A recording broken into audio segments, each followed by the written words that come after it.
Joining us from London is Alex Vines. He is Africa Director at the European Council on Foreign Relations. Thanks so much for being with us here on Al Jazeera, Alex. First of all, we heard a little bit about it there, but can you just give us your assessment of how serious the threat is right now?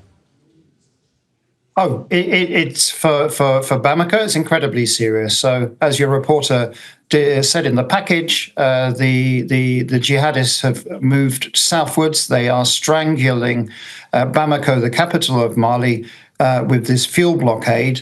There are extreme shortages now in Bamako and power cuts all the time.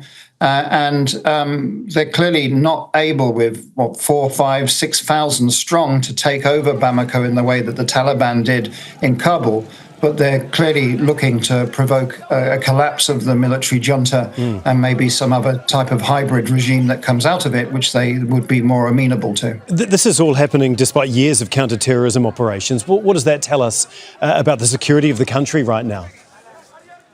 Well, France didn't succeed, the UN didn't succeed, the regional body and African Union didn't succeed. The Russians, both through Wagner and now Africa Corps, have failed.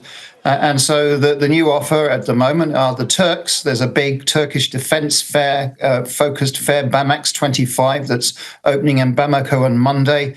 And it looks as if the junta in Bamako are looking for particularly Turkish drones to try and be used against the jihadists to protect convoys. But it all feels rather desperate to me. Yeah, with Bamako almost paralysed by fuel shortages and price spikes, can you just run us through some of the broader implications for Mali's long-term stability and its already extremely fragile economy?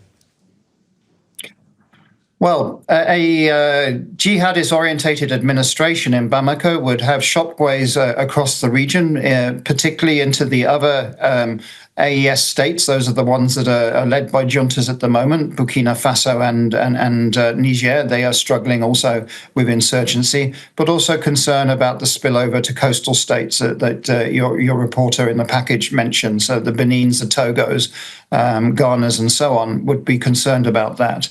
I think it is the most likely scenario that there'll be a collapse of the junta in Bamako and some sort of hybrid, bringing in other politicians, but with a stronger kind of jihadi focused slant to them. And then the issue will be how to ensure pragmatic politics prevails with improving security again. Because as you heard from one of the individuals being interviewed in the package, Mali has suffered now for about 2 decades of insecurity, and it's just worsening by the day. Yeah. How much has Mali's shift towards Russian support and I guess its break with traditional Western partners like France actually contributed to this current crisis, do you think? Well, I mean, I think that the junta was just looking around, trying to work out who it might be able to find to partner with kind of equipment and expertise for counterinsurgency. And each attempt has failed because it hasn't touched the root causes of Mali, which is about poverty, it's about inequality, it's about combating organized crime.